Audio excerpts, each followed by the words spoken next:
Bonjour à tous, à Nanterre ici sur les lieux du drame, hommage à Naël, 17 ans, même si ce n'était pas un ange, un garçon de 17 ans a été tué dans un pays où l'on a aboli en théorie la peine de mort. Comme ici à Nanterre, 1124 mineurs ont été placés en garde à vue depuis le 30 juin en France. Parmi eux, de nombreux jeunes, parmi eux, beaucoup sans autorité parentale. Eh bien, selon les chiffres donnés dans les tribunaux, près de 85% des délinquants n'ont pas eu de père, ou en tout cas un père absent.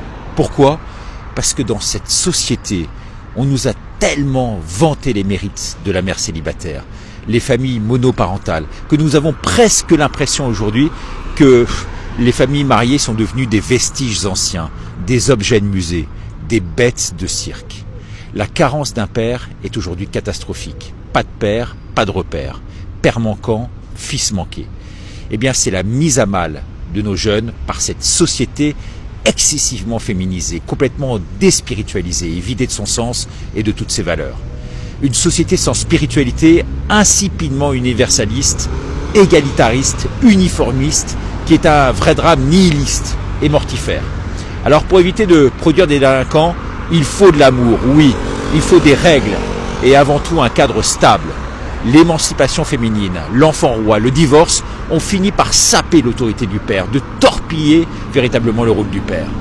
Certains s'en réjouissent aujourd'hui, ce gouvernement mondialiste et wokiste milite pour cela. Pourtant, la présence d'un père offre bien sûr bien des vertus. Vertus d'exemplarité du père qui porte les épreuves de la vie, le père qui fait figure d'autorité. Oui, le père doit rester un modèle d'identification.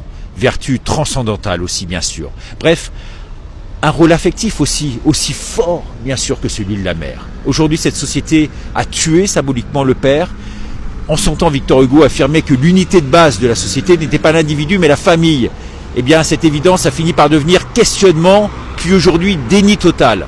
L'individu est devenu un tout culturel, enfanté par un père de substitution et une matrice plus ou moins artificielle, élevée tout simplement par l'État ou par n'importe qui en fait, ou par des mamans solo en détresse, qui bien sûr n'y arrivent pas.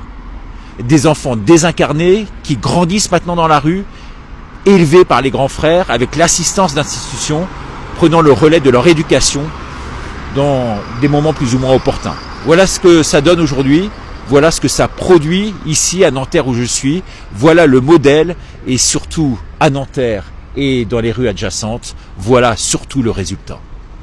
Si vous aimez partager, merci, à demain, au revoir.